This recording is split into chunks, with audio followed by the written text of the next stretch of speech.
A'udhu billahi minash shaitanir rajim. Bismillahir Rahmanir Rahim. Assalamu alaikum all and welcome to another weekly program at Imam Hussein Islamic Center. I pray you're all well during these holy nights of Muharram, and I ask for all of those in attendance at the center tonight to please comply with some of our COVID safety precaution rules. Register your details when you first walk into the center, to always keep your mask on at all times, to keep a 1.5 meter distance, and to keep physical contact to the bare minimum. And we thank you all for all your cooperation during these difficult times. May Allah subhanahu wa ta'ala bless all your efforts, inshallah. I now ask Sayyid Muhammad Ali to come up and bless this evening with a few ayat from the Holy Quran. Sallu ala Muhammad wa ali Muhammad.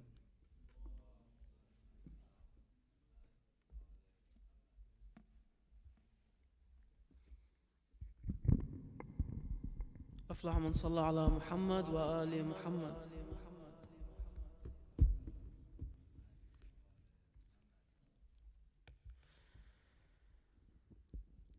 أعوذ بالله من الشيطان الرجيم. بسم الله الرحمن الرحيم. تبارك الذي بيده الملك وهو على كل شيء قدير. الذي خلق الموت والحياة ليبلوكم أيكم أحسن عملا وهو العزيز الغفور. الذي خلق 7 سماوات طباقا ما ترى في خلق الرحمن من تفاوت فارجع البصر هل ترى من فطور ثم ارجع البصر كرتين ينقلب إليك البصر خاسئا وهو حسير. ولقد زينا السماء الدنيا بمصابيح وجعلناها رجوما للشياطين وأعتدنا لهم عذاب السعير. وللذين كفروا بربهم عذاب جهنم وبئس المصير. إذا ألقوا فيها سمعوا لها شهيقا وهي تفور تكاد تميز من الغيظ كلما ألقي فيها فوج سألهم خزنتها ألم يأتكم نذير. قالوا بلى قد جاءنا نذير فكذبنا وقلنا ما نزل الله من شيء إن أنتم إلا في ضلال كبير. وقالوا لو كنا نسمع أو نعقل ما كنا في أصحاب السعير فاعترفوا بذنبهم فسحقا لأصحاب السعير. إن الذين يخشون ربهم بالغيب لهم مغفرة وأجر كبير. وأسروا قولكم أو اجهروا به إنه عليم بذات الصدور. ألا يعلم من خلق وهو اللطيف الخبير. هو الذي جعل لكم الأرض ذلولا فامشوا في مناكبها وكلوا من رزقه وإليه النشور أأمنتم من في السماء أن يخسف بكم الأرض فإذا هي تمور أم أمنتم من في السماء أن يرسل عليكم حاصبا فستعلمون كيف نذير ولقد كذب الذين من قبلهم فكيف كان نكير أولم يروا إلى الطير فوقهم صافات ويقبضن ما يمسكهن إلا الرحمن إنه بكل شيء بصير أمن هذا الذي هو جند لكم ينصركم من دون الرحمن إن الكافرون إلا في غرور أمن هذا الذي يرزقكم إن أمسك رزقه بل لجوا في عتو ونفور صدق الله العلي العظيم أفلح من صلى على محمد وآل محمد.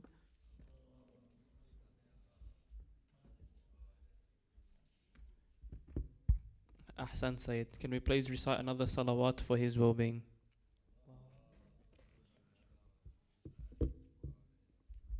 Tonight we commemorate the martyrdom of Imam Ali ibn al-Hussein.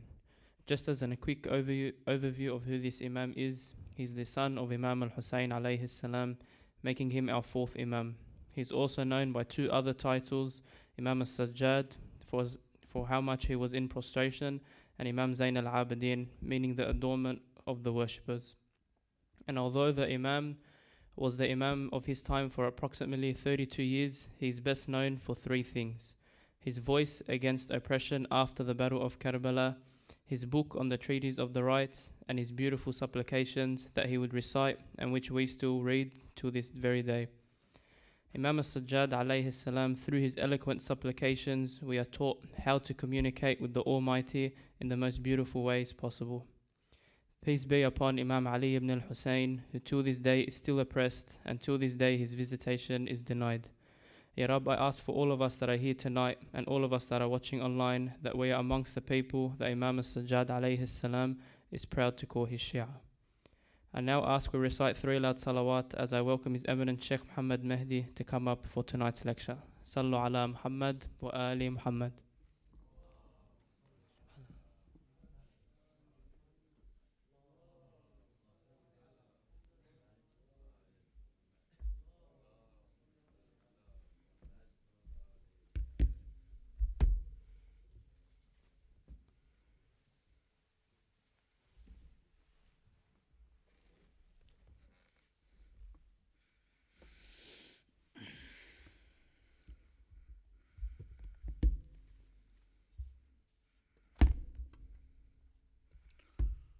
أعوذ بالله السميع العليم من الشيطان اللعين الرجيم بفضل الله بسم الله الرحمن الرحيم الحمد لله رب العالمين الحمد لله والحمد حقه كما يستحقه حمدا كثيرا الحمد لله الذي هدانا لهذا وما كنا لنهتدي لولا أن هدانا الله اللهم لعن أول ظالم ظلم حق محمد وآل محمد وآخر تابع له وعلى ذلك اللهم لعن العصابة التي جاهدت الحسين وشايعت وبايعت وتابعت على قتله، اللهم لعنهم جميعا. ثم الصلاة والسلام على خير خلق الله أجمعين محمد وعلى أهل بيته الطيبين الطاهرين، واللعنة الدائمة على أعدائهم أجمعين إلى قيام يوم الدين. Of the things that were known about the fourth holy Imam, Al-Imam Ali ibn al-Husayn Zain Al-Abideen, as were mentioned in the introduction by the MC, and that he was known for his worship and his stance against oppression, and in his worship, he was known for his supplications and the book, the Treatise of Rights. But of one of the main things that is discussed of his life is the illness of the fourth Imam. And this is something that is brought forward and people debate over many times. That why didn't the fourth Imam partake in the battle on the day of Ashura? Why is it that when the women were taken prisoners, he was alongside the women? It's not something that people would look well upon, that this man did not take part in the war. Now the other question is, why didn't the Umayyads kill him? It's another question people ask. The Umayyads were hell-bent on killing everyone. Isn't that right? They killed Imam Hussein alayhi salam. They even killed the infant of Imam Hussein.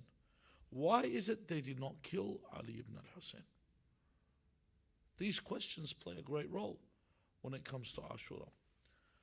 Firstly, we'll look at one point after another. To begin with, we need to look at the call of the Imam. Firstly, Sallu ala Muhammad wa ali Muhammad.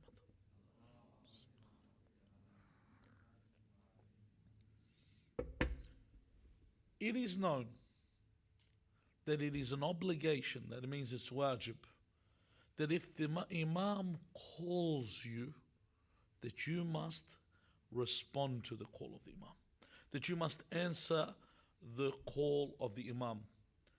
In fact, if you abandon the call of the Imam, you have abandoned what? You have abandoned Allah Azza wa Jal. So whoever abandons the Imam abandons the Messenger of God and thus abandons Allah. To forsake Allah. This is the position when you reject. And the word that they use is the wa'iyah. Wa'iyat al-Husayn, the call of Imam Hussein alayhi salam. So when the Imam calls for people for their nasr, for their aid, he calls for your nasr, that when you hear this call, you have to run towards the Imam.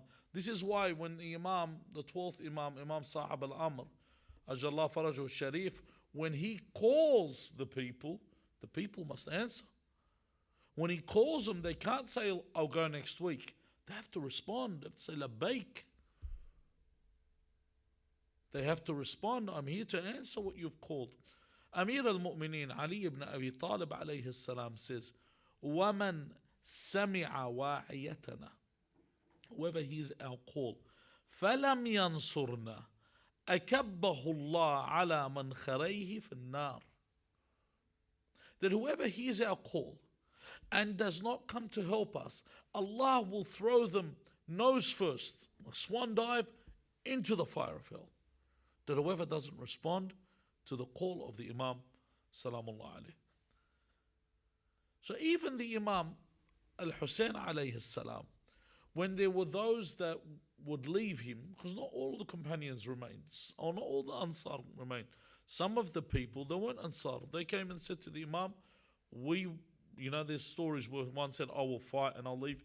Obviously, when you hear the Maqtal, when you read the Maqtal, they don't go into all the details of all the people. In fact, we're not told all the accounts. There were some that would actually say, all right, I'll fight, but I don't want to die. I'll fight, but I'll leave. Some left in the night. So the Imam said to them, he said, if you do not aid me, if you're not here to help me and you wish to leave, he says, leave. He says, but leave a distance where you cannot hear when I call you. He says, because if you hear my call and you do not come to aid me, then you will perish. Perish on the day of judgment. So in other words, leave far away, because if I call for help, obviously the Imam's calling, so people turn towards paradise. So if you reject this call, then you reject paradise. And this wasn't only limited to Ubaydullah ibn al-Hurr al-Jafi, who the hadith was said to. Ubaydullah ibn al-Hurr al-Jafi was the one that said to the Imam, I want to leave. This is limited not only to him, but it's for everybody. Anyone that hears the call of the Imam must respond to it. Even Al-Imam, the 11th Imam, Al-Imam Al-Hasan ibn Ali Al-Askari alayhi salam, mentions in the ziyarah that we read. You know how we have a lot of ziyarat for Imam Hussein alayhi salam. The ziyarah that he reads for Imam Hussein alayhi salam, he says, وَلَعَنَ اللَّهُ مَنْ سَمِعَ وَعِيَتَكَ فَلَمْ يُجِبْكَ وَلَمْ يَنصُرُكَ. May Allah curse the one that hears your call and does not respond to your call and does not aid you. So we understand, if the Imam calls, you must respond. And this is the first point. We have where Imam Ali ibn al-Hussein alayhi salam was present in the tent. He would have heard the call of the Imam numerous amounts of time, and he didn't respond. He didn't come and fight. He didn't come to aid the Imam. So then people bring up questions as to what was his role here. So first point in defense of this, you probably heard this in the Quran, you've read in the Quran, you've heard people, لا يكلف الله نفسا إلا وسعها. That Allah Azza wa Jal does not impose upon anyone a duty but to the extent of their ability. Allah will not put any burden upon you except to the extent of your ability. For example, when we look at certain acts of worship, Salah, there is worship on who? On everybody that is what? Aqil. Anybody that's sane, their faculties operate, they have to pray. If someone's insane, is it obligatory on them to pray? No. In fact, every act of worship gives people exemptions. For example, fasting. Allah says in the Quran, كُتِبَ عَلَيْكُمُ الصِّيَامُ كَمَا كُتِبَ عَلَى الَّذِينَ مِنْ قَبْلِكُمْ لَعَلَّكُمْ تَتَّقُونَ أَيَّامًا مَعْدُودَاتٍ. So first he says that Allah has written upon you, decreed upon you to fast in order for you to guard against evil, and it's for a set number of days. And then God says, مَنْ كَانَ مَرِيضًا أَوْ عَلَى سَفَرٍ فَعَدَّةٌ مِنْ أَيَّامٍ أُخَرٍ. That whoever is ill and whoever travels, then they fast other days. So they have to have the capacity to be able to fast. Hajj likewise. Hajj al-Bayt man istata'a ilayhi sabila. If you are capable of going to the Hajj, if I can't afford to go to the Hajj, then I have no taklif here. It takes away the obligation for me to do this. Likewise with khums, likewise with zakat. If I don't have the money, I don't have the ability to pay for it. Or khums is on someone that has excess money, not someone that's living day to day. Same with Amr bil Ma'ruf and Nahi al Munkar. Amr bil Ma'ruf and Nahi al Munkar is wajib upon who? There's set conditions. Of the conditions, I've got to be able to have an effect on people. If I don't have the ability to have an effect, then it's not wajib on me. It's Amr wajib. Amr Ma'ruf, enjoining others to good and prohibiting others from evil, is obligatory upon you if you have the ability to do so. In fact, one of the things Muslims always question as to why did the commander of the faithful, Amir al-Mu'mineen, Ali ibn Abi Talib alayhi salam, not take his haqq from Abu Bakr when Abu Bakr took the Khilafah, but he did fight Muawiyah. Then they question that. They ask, why didn't Imam Ali alayhi salam take his haqq? Why did he remain in a position where he didn't fight, but with Muawiyah, he fought? They question that. They say, hold on, that means he accepted the usurpation of the Khilafah. But that's not true. It goes back down to what? Taklif. Your taklif or your duty is only a duty to the extent of your ability. Because if that's the case, that Imam is forced, sometimes people say he should have taken, if it's his haq, he should have fought for it. That's not true. If you have no one supporting, what is it, one hand? We say in Eid Wahdi Mabad Za'if, as I say, one hand doesn't clap on its own. You can't work on your own. You need backup, you need assistance. Rasulullah sallallahu alayhi wa alihi wa sallam, the da'wah, the first call to Islam, when he was calling to Islam for 13 years before he went to war against the mushrikeen. 13 years before he went to war. Oh, was he afraid? Was he not doing his obligation? Was he refraining from his taklif? Wal'iyadu billah. Hasha li Rasulullah. God forbid that Rasulullah would not do his obligation. Even when it comes to paying off debts, even when it comes to paying stipends to a divorcee, your maintenance, Allah Azza wa Jal mentions in the Quran, لِيُنْفِقْ ذُو سَعَةٍ مِّن سَعَتِهِ وَمَنْ قُدِرَ عَلَيْهِ. So he mentions that a man, when he gives his maintenance to his divorcee, when he pays her, he says he gives from his wealth. Okay? وَمَنْ قُدِرَ عَلَيْهِ. He mentions those that, قُدِرَ عَلَيْهِ means those that are restricted, that don't have money.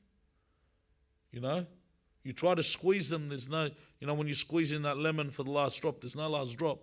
This guy has no more money. You can't keep squeezing him, there's no more money. He says, وَمَنْ قُدِرَ عَلَيْهِ رِزْقُهُ فَلْيُنْفِقْ مِمَّا آتَاهُ اللَّهُ لَا يُكَلِّفُ اللَّهَ نَفْسًا إِلَّا مَا آتَاهُ. That they give from what Allah Azza wa Jal has given them. Allah will not impose a duty on them more than what He has given them. And even to this point, when you have lent someone money, so I lend someone money, if I know this person can't pay me back, it's haram, shar'an, for you to go ask them for the money. If I know, fa'lan, this guy can't pay it back. They're living from day to day, they're poor, can't go squeeze him. But if I see he went and bought a new jet ski on the weekend, no. I know how I'm going to get that money, I'm not going to let that go. But if I can see the guy, fa'lan, doesn't have any money. He doesn't have money at all. He's poor. I can't keep squeezing them because they don't have an obligation to pay you, because they can't. They really can't pay you. So the next question that people will ask, all right, because he was unable to fight, because he was ill, okay, what was his illness? What was the illness of Al-Imam Ali ibn al-Hussein alayhi salam? One of the narrators called Fudail ibn Zubair al-Asadi says that the Imam actually fought in Karbala, Imam Ali ibn al-Hussein. But due to his injuries, he was unable to continue. Now this is a one-off opinion. No one else shares this opinion. But if you look at who this guy was, the guy was not even a Shia Ithna Ashari. This man that I mentioned, Al-Fudail ibn Zubair al-Asadi, is what? He is a Zaydi. The fact he's a Zaydi, and the Zaydis follow Zayd ibn Ali ibn al-Hussein, he has an agenda in order for him to narrate this. There's no evidence that Imam Ali ibn al-Hussein fought. Had he participated in the war, there's no way the Umayyads would have spared him. They would have entered the tent, pulled him out and killed him, because there would have been blood on his hands. Do you know what I mean? So even if the Umayyads were going to spare someone, they would not spare him because he participated in the war. Isn't that right? So this opinion is not accepted. Others say that the Imam became so weak due to severe dehydration. Now, if we go with this opinion as well, it doesn't make sense. Why? Because as he would have recovered, he would have been in a station to be able to fight, So he would have been able to stand up and do something. But still, there's not a strong support for this. We have a narration عن الإمام أبا جعفر يعني Imam Al-Baqir عليه السلام, where he says something. Now, a lot of the narrators, they don't like to mention this because of the bad opinion that people have from this term. He says, كان أبي مبطونا يوم قتل أبوه, that my father was mabtoon on the day that his father was killed. The problem with using the term mabtoon, because as Arabs we understand mabtoon as one thing. Okay? A mabtoon is what? Generally when you are studying fiqh, the term mabtoon means someone that is incontinent. You know what incontinent means? It means they can't hold their bowels. Someone that can't hold their bowels. So because of this term, they refuse to say it, because they say, it's not a good thing to say about the Imam. But that's not what it means. Mabtoon, the actual term, has to do with button. Anything that's associated with your internal digestive system in general. Because we talk about the digestive system, and a lot of the terms in the region, or sometimes even, you want to talk about button, also your, what's it called? Your reproductive system. For example, in Arabic, the womb is referred to as what? Button in the Quran. Batni ummik, isn't that right? Even the womb is mentioned. We don't always say raham for womb. We sometimes say button, don't we? The reason for this, button comes from what's what? Batin, something that is concealed, something that is hidden. So something that's hidden and concealed. So it means something associated with this. Now, what that means is he had a stomach or abdominal pain, which they say, some of the opinions of the ulama say he had been either poisoned previously but not enough to kill him, or Allah had inflicted him in a manner where it was overwhelming. I don't know if anyone's been out when you go fishing out in the open sea and you get seasickness. So you become absolutely incapacitated. So something so strong, you got something that's so nauseating that you can't even move, and you become utterly weakened to the point where you're not only throwing up anymore, there's nothing left in your system for you to regurgitate. There's nothing left in you whatsoever. So it could have been to the point that he was incapacitated like this. And we know Allah Azza wa Jal says in the Quran, وَلَا عَلَى الْمَرِيضِ haraj, that the sick person has no constraint. There's no obligation on a sick person. If I'm not sick, if I'm too sick to do something, I'm too ill, I'm exempt. That's the way it works.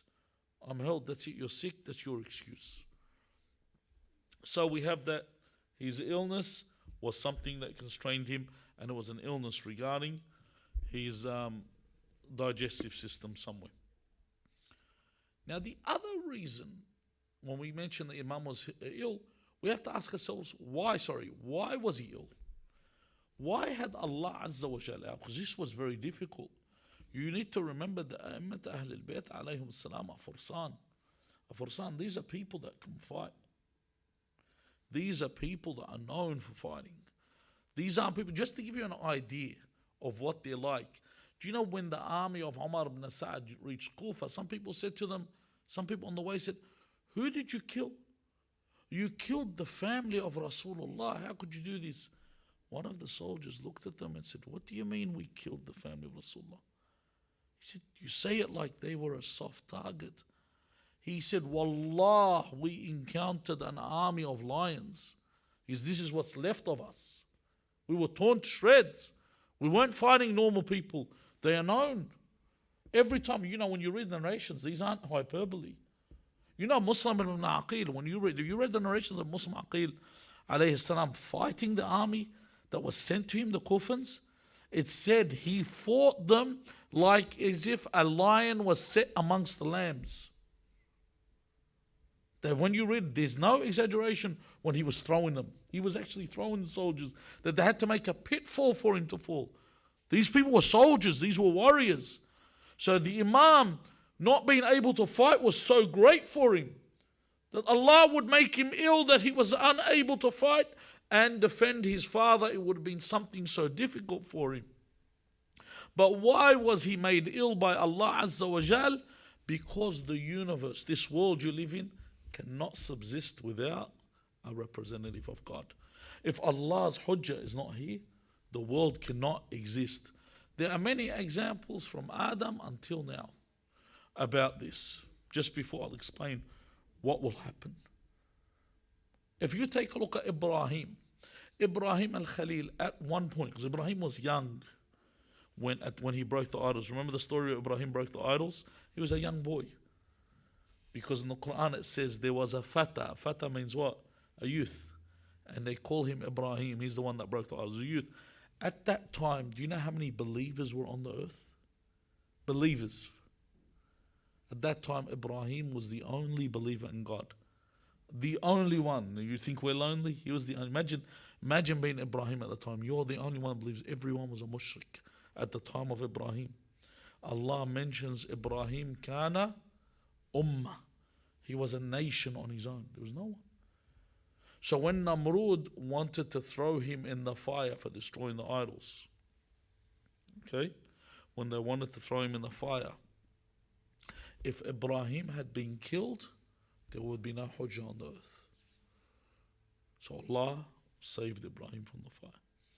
When Musa alayhi salam, when Pharaoh was killing all the sons of Banu Israel, and his mom placed him in the basket in the water, and Allah Azza wa Jal allowed him to be raised in the house of Pharaoh, because had Musa been killed, there would be no hujjah on the earth.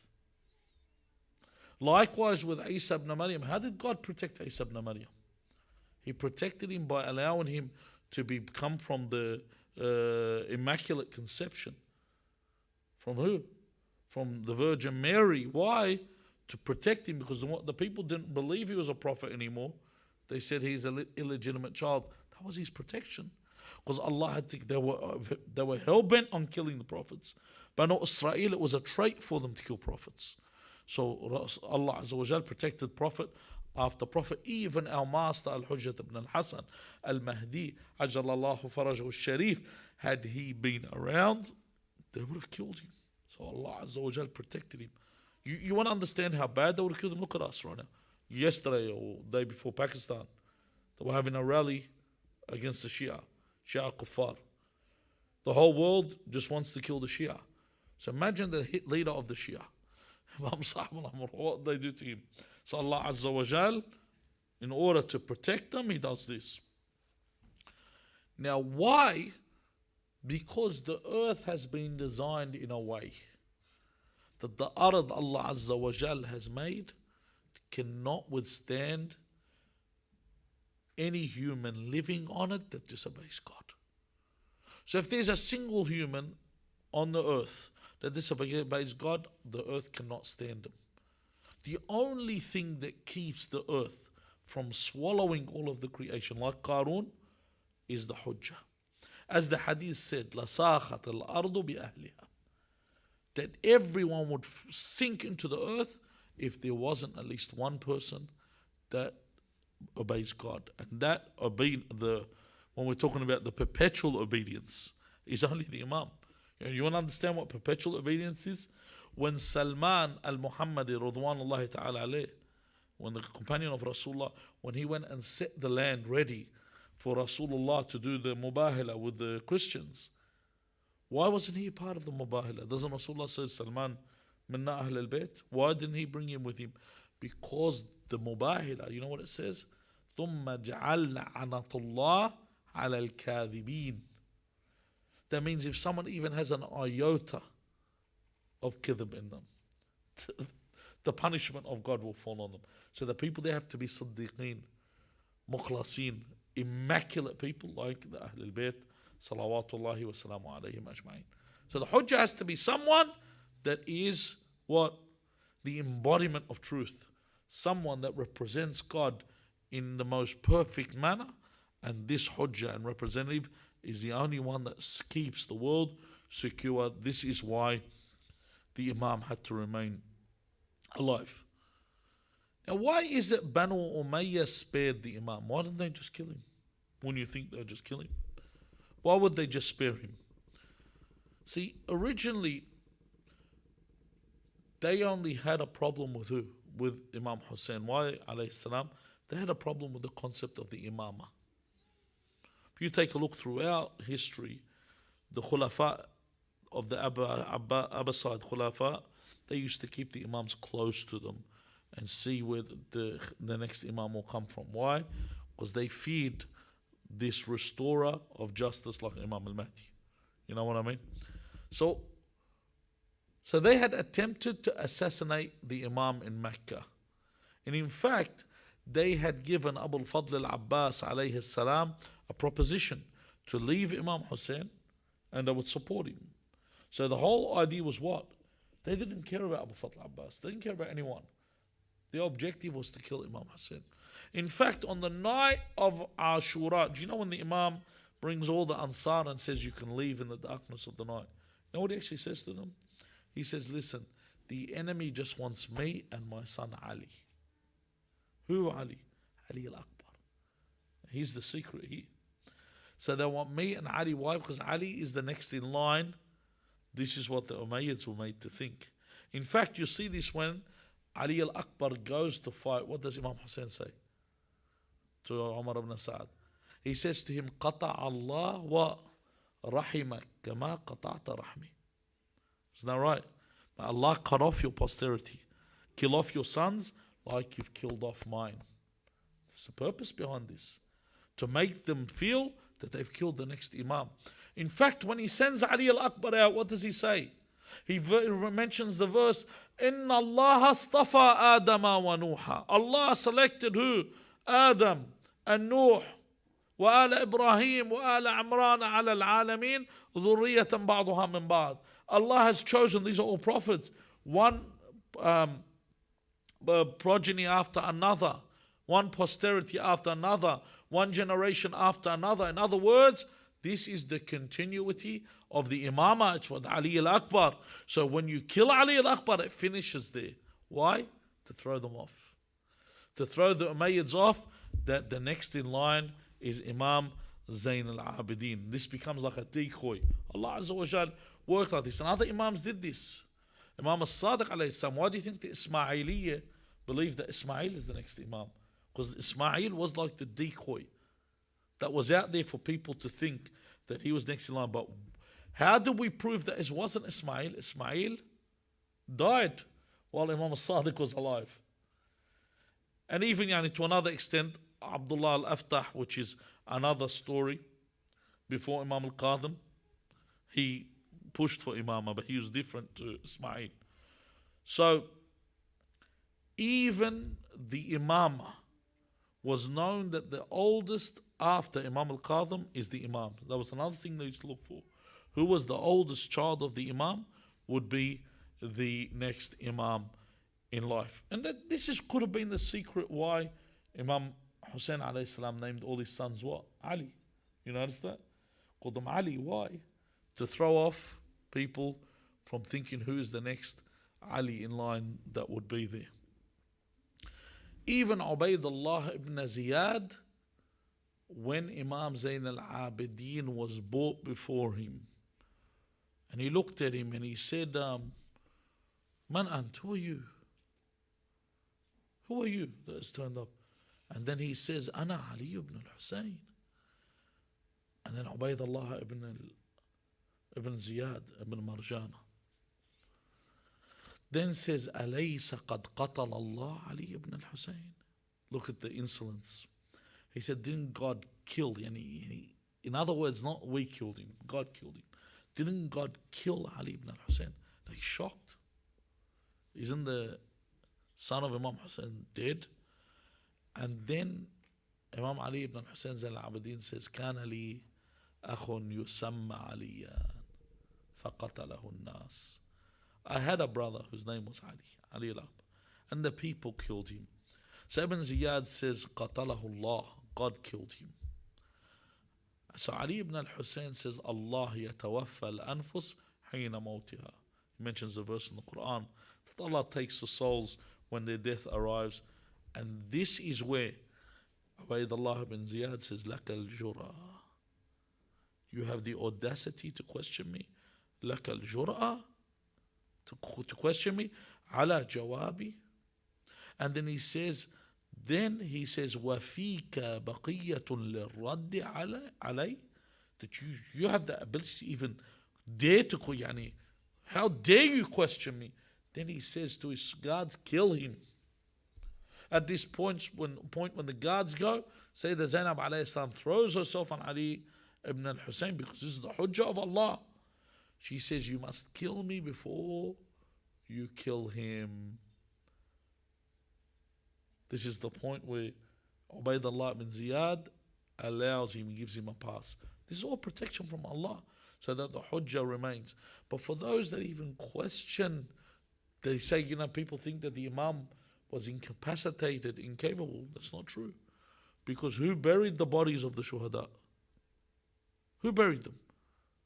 Ali ibn al-Hussein. If he was someone that was unable, some people may even mention Alil as in disabled. If he was not able, then how did he bury all those bodies? He buried all those bodies, and he was able to do this from what? Because he wasn't incapacitated in this way. The Imam was incapacitated for the day of Ashura through this illness. We ask Allah Azza wa Jal to enlighten us with the understanding of the Imam, and grant us the opportunity to visit him in Al-Baqi' and Jannat Al-Baqi' and Medina Al-Munawwara, and grant us his intercession on the Day of Judgment. وصلى اللهم على محمد وآله الطيبين الطاهرين.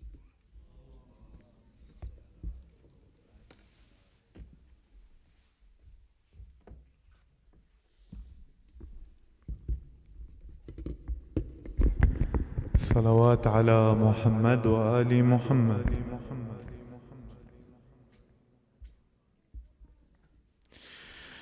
صلى الله عليك يا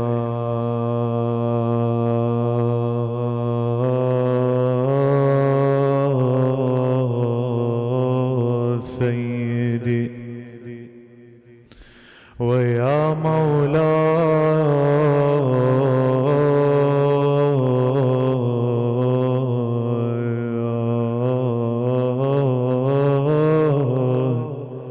يا رسول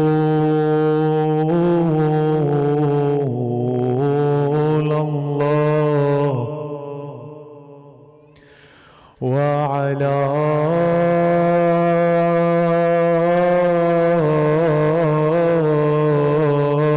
آلك المظلومين صلى الله عليك يا أبا عبد الله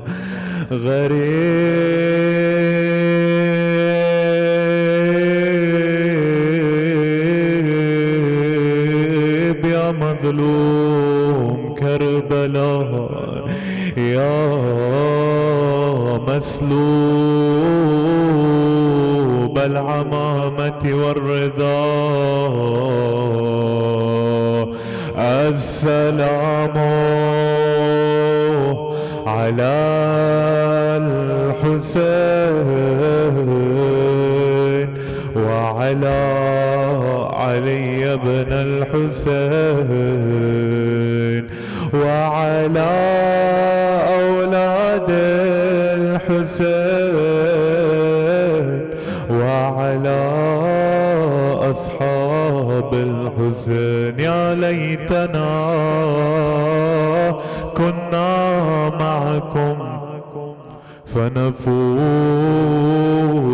فوزا عظيما.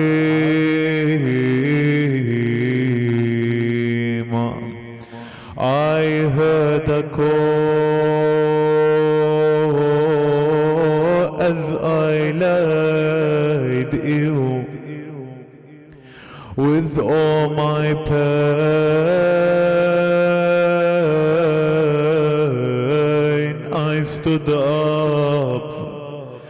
This is my father,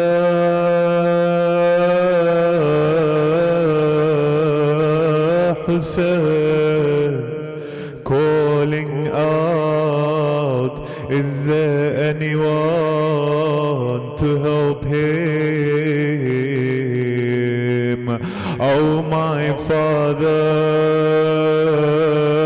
here I come, here I come to your aid.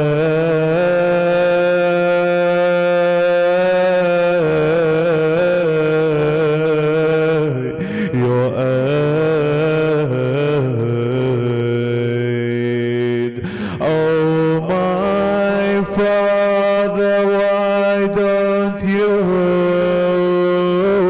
let me fight for you? Wawela, I can't bear the ending, the sight of you as you lay on the stairs, as you lay without a kafan.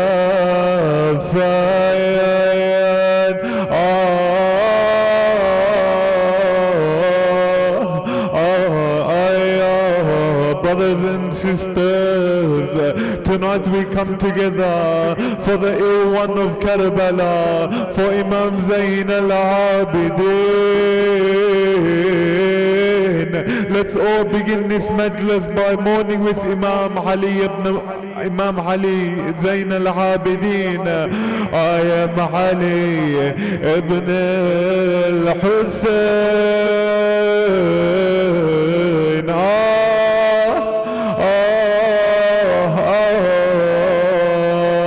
My father lays on the sands.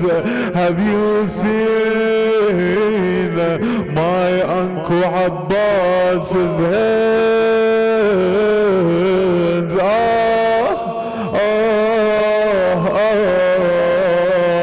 Have you seen my brother Ali al-Akbar? Have you seen my auntie Zainab?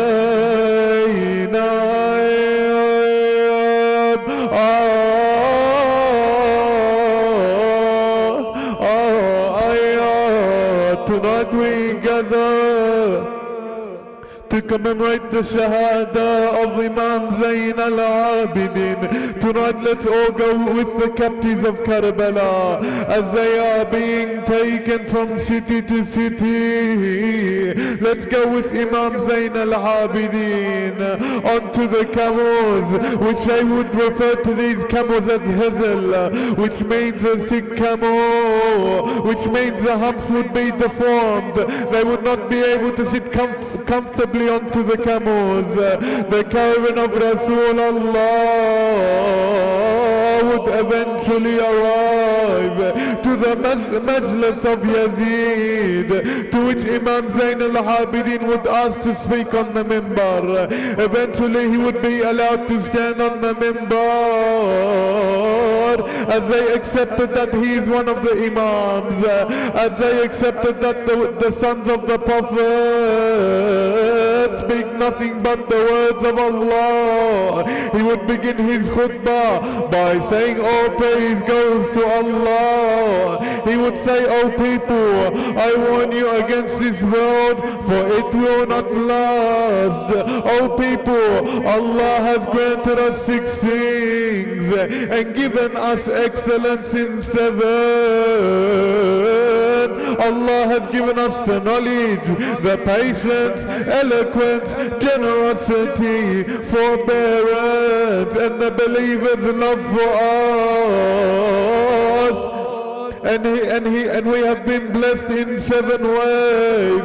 From us is Rasulullah, from us is Ali, from us is Hamza, Ja'far, Hassan, Hussein, and the Mahdi of this ummah. Those who know me, and those who don't know me, let me tell you who I am. I am the son of Mecca and Mina. I am the son of Zamzam and Safa. I am the son of the best to do the Tawaf and the Saha. I am the son of the best to do the Hajj. I am the son of the man who led the angels in Salat. I am the son of Muhammad al-Mustafa. I am the son of Ali al-Murtada, the one who fought the disbelievers until they would say La ilaha illallah. I am the son of the one that fought with 2 spears and 2 swords, who went on 2 migrations. I am the son of the believers, pious one, the descendants of the Prophet, the annihilator of the polytheists, the commander of the faithful, the glory of the worshippers. I am the son of the man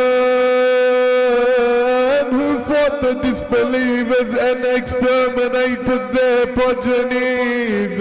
I am the son of the master of Iraq, the lion of Hijaz.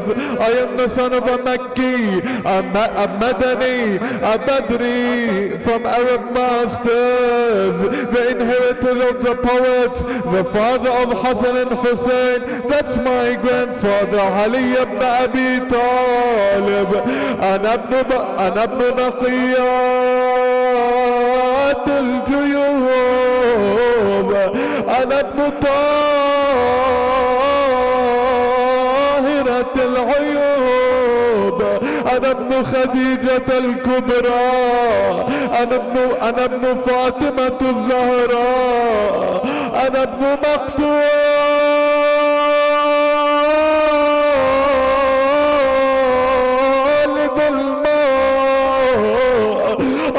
son of the one that was killed wrongfully. The people would know that this man is the descendant of Rasulullah and the descendant of Fatima, but they did not know, is he the son of Hassan or the son of Hussein? He would begin to weep, the tears going down his face, brothers and sisters. He would say, Ayyuhan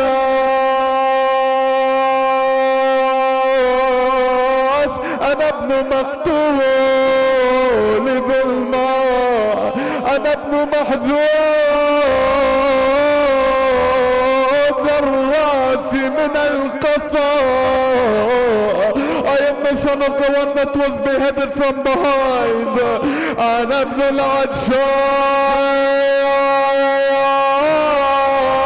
العجان حتى قضى. I am the son of the one that was thirsty to death. أنا ابن تاريخ كربلاء. I am the son of the one left in Karbala. أنا ابن مسلوب العمامة والرداء. I am the son of the one whose clothes were ripped off. I am the son of the one that the angels would weep in the heavens, and the jinn on the ground, and the birds in the air. I am the son of the one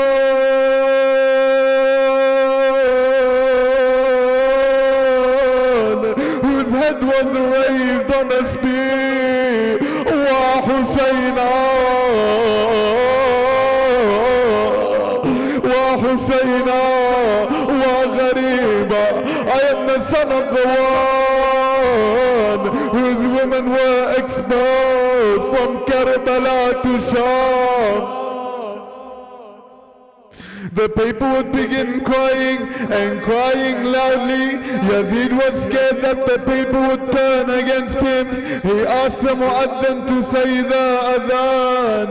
He would cut off the words of Imam Zain Al-Abideen.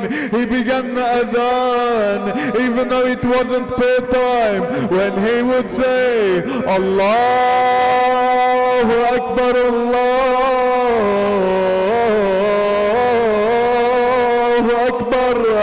Imam Ali would say, La shay akbar min Allah. Oh, there is nothing greater than Allah. When the muaddin would say, Ashhadu an la ilaha illallah, Ali would say, شهد بذلك لحمي وعظمي ودمي by my flesh and by my blood. When the mu'adhin would say أشهد أن محمدا رسول الله، التفت السجاد من فوق المنبر إلى يزيد وقال يا يزيد محمد صلى الله عليه وآله هذا جدي أم جدك؟ فإن زعمت أنه جدك فقد كذبت وكفرت، وإن زعمت أنه جدي فلما قتلت عترة وسبيت نساء. He would turn to Yazid and say, oh Yazid, Muhammad sallallahu alayhi wa ali, is he my grandfather or is he yours? If you say he is yours, why have you lied? And if you say he is my grandfather, why have you killed his son and imprisoned his women? Picture this, brothers and sisters. The haram of Rasulullah sits chained on the floor in front of the majlis of Yazid. Would Imam Zain Al-Abideen be beating his chest saying, Wa abata, Wa abata, Wa Husayna? What would he say to his father if he could? Ana li shifat ya abuya نار صابك سبي النساوين، جبينك يا ابويا بالحجر مسيوب، وشيبك بالدماء يا ابويا مخذوب. عظم الله لكم الأجر. Imam Zain Al-Abideen would live on eventually until he was administered poison by Ibn Abd al-Malik, who was the ruler at the time. He would be administered a really powerful poison in which he would become sick. He would be on his deathbed. He would give his wasiyah to his son, saying, oh son, I want you to wash me, for only an imam can wash an imam. Then the imam would become sweaty. Rasulullah says, if it is time for death for a believer, he will become sweaty. For Ali became sweaty. He stretched his arms, he stretched his legs, and he left this word. رحم الله من نادى وعليا. Brothers and sisters, Zain Al-Abideen was the protector for the women and the children in Karbala. But how would he feel in Karbala when he was helpless and couldn't fight and protect the women? There is a narration that says by Humayd ibn Muslim, he says, I saw a young girl in Karbala. Her abaya was on fire. I saw a man running towards her. She asked the man, are you coming to save me? He started to take the gold off the girl's hand. He asked, why do you do this, oh man? Because if I don't, someone else will take it. Imagine it, Imam al-Sajjad watching all of this in the middle of this chaotic scene. What about when the women were dragged through the plains and as they left to Sham? One would say Nur Aini, one would say Filtat Kabidi, Layla would say Oh Ali, And Zainab would say, Fi Amanillah. Brothers and sisters, we want to send our condolences to Sahib al-Zaman on this night. Ya Sahib al-Zaman, how can you handle these tragedies? Because you have to handle more tragedies. You have to handle the tragedies of all your ancestors after Imam al-Hussein as well. Ya Sahib al-Zaman, how can you handle this situation? How can you handle seeing the tents being burned? How can you handle when they whipped your auntie Zainab and she would say, oh,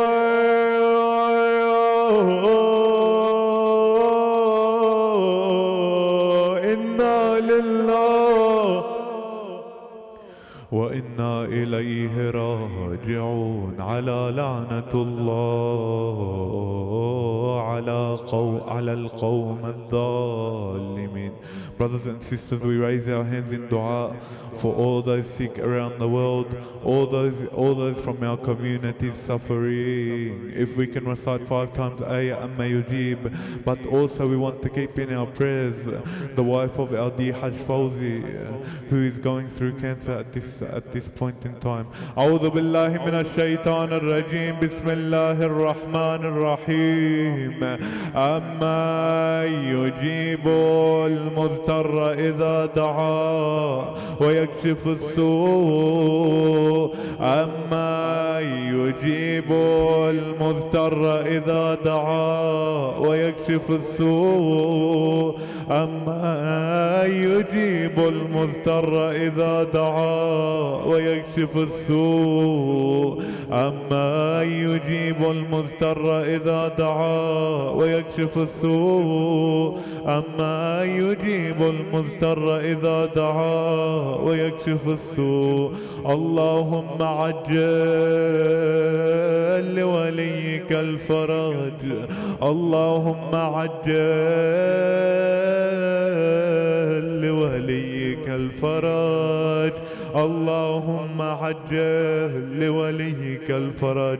اللهم كن لوليك الحجة ابن الحسن صلواتك عليه وعلى آبائه في هذه الساعة وفي كل ساعة وليا وحافظا وقائدا وناصرا ودليلا وعينا حتى تسكنه أرضك توعا وتمتعه فيها طويلا برحمتك يا أرحم الراحمين.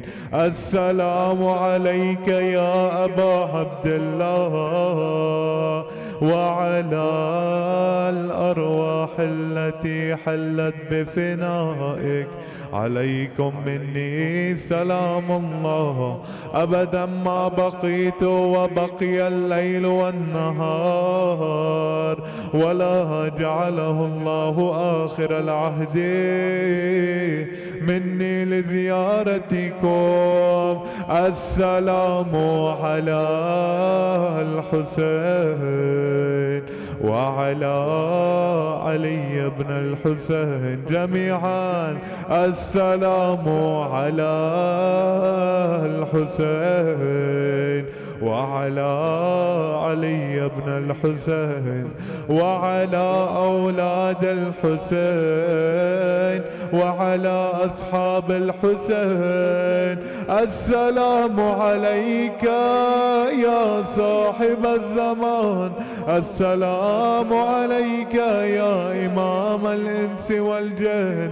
عجل الله تعالى فرجك وسهل الله مخرجك واجعلنا من خير أعوانك وأنصارك والمستشهدين بين يديك ورحمة الله وبركاته. Brothers and sisters, for all the marhumin, the marhumat, if we can all please recite a Fatiha, but before it, as-salawat ala Muhammad wa ali Muhammad.